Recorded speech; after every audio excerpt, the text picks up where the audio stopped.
वाराणसी के एक छोटे से कस्बे में गंगा नदी के किनारे रवि नाम का एक युवक रहता था। अपनी तेज बुद्धि और ऊंचे सपनों के लिए मशहूर रवि एक साधारण परिवार से था। उसके माता पिता ने अपनी छोटी सी जमा पूंजी उसे शहर के अच्छे स्कूल में पढ़ाने के लिए खर्च कर दी। उन्हें विश्वास था कि उनका बेटा एक दिन उनका नाम रोशन करेगा और उनके बुढ़ापे का सहारा बनेगा। लेकिन रवि उनकी उम्मीदों से अलग था। वह अधीर और बेचैन था, अपने छोटे कस्बे की सीमाओं से बाहर निकलने के लिए बेताब। वह अपने परिवार के साधारण जीवन से शर्मिंदा महसूस करता और उनके बलिदानों की कद्र नहीं करता। रवि के लिए भारत के बड़े बड़े शहर, उनकी ऊंची इमारतें और अनगिनत अवसर उसकी दुनिया से भागने का रास्ता थे। 18 साल की उम्र में रवि को मुंबई के एक प्रतिष्ठित कॉलेज से छात्रवृत्ति मिली।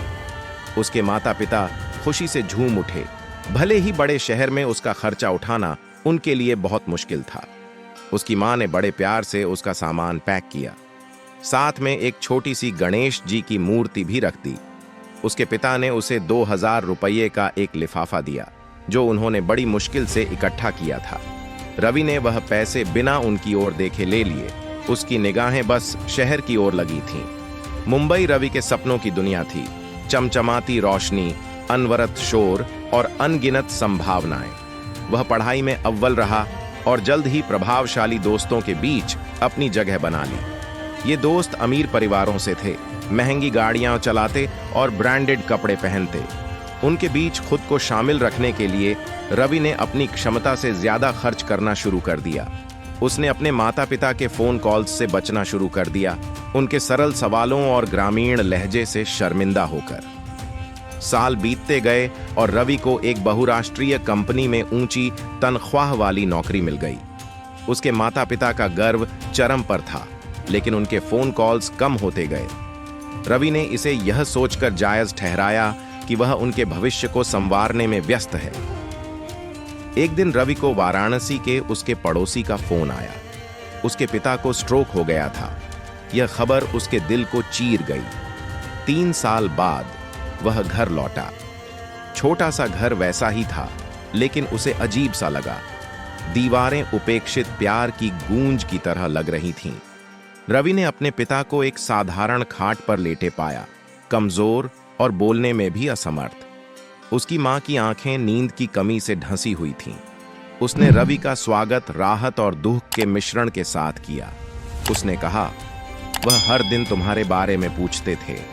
अगले कुछ दिनों में रवि ने दूरी को पाटने की कोशिश की, लेकिन उसका अपराध बोध उसे परेशान कर रहा था। उसका पिता, जो कभी एक मजबूत व्यक्ति था, अब उसके हाथ पकड़ने में भी संघर्ष कर रहा था। उसकी मां, जो अपनी उम्र से कहीं ज्यादा बूढ़ी लग रही थी, ने कभी शिकायत नहीं की, लेकिन उसकी आंखों ने बहुत कुछ बयां कर दिया। रवि को एहसास हुआ कि जब वह सपनों का पीछा कर रहा था, उसने उन लोगों को पीछे छोड़ दिया था जिन्होंने उसके उन सपनों की नींव रखी थी। एक शाम जब रवि अपने पिता के पास बैठा था, उसने तकिए के नीचे एक डायरी देखी। उसमें उसके पिता ने वर्षों में कई बातें लिखी थीं। एक पन्ने पर लिखा था, रवि को आज मुंबई में नौकरी मिल गई। मुझे उस पर बहुत गर्व है। मैं उसे हर दिन याद करता हूं, लेकिन उसकी खुशी ही मेरी खुशी है। एक और जगह लिखा था, रवि का किराया देने के लिए सोने की चूड़ियां बेचीं। उम्मीद है उसे कभी पता न चले। रवि की आंखें आंसुओं से भर गईं। वह पन्ना दर पन्ना पढ़ता गया, उन बलिदानों को देखता गया जिन्हें वह अब तक अनदेखा करता आया था। एक हफ्ते बाद उसके पिता का देहांत हो गया। अंतिम संस्कार में जब ग्रामीण शोक व्यक्त कर रहे थे, एक बुजुर्ग ने कहा, तुम्हारे पिता को तुम पर बहुत गर्व था। वह हमेशा कहते थे, मेरा बेटा एक दिन हमारा ध्यान रखेगा। ये शब्द रवि को तोड़ गए। उसकी उपलब्धियां खोखली लगने लगीं, उसके सपने बेमायने।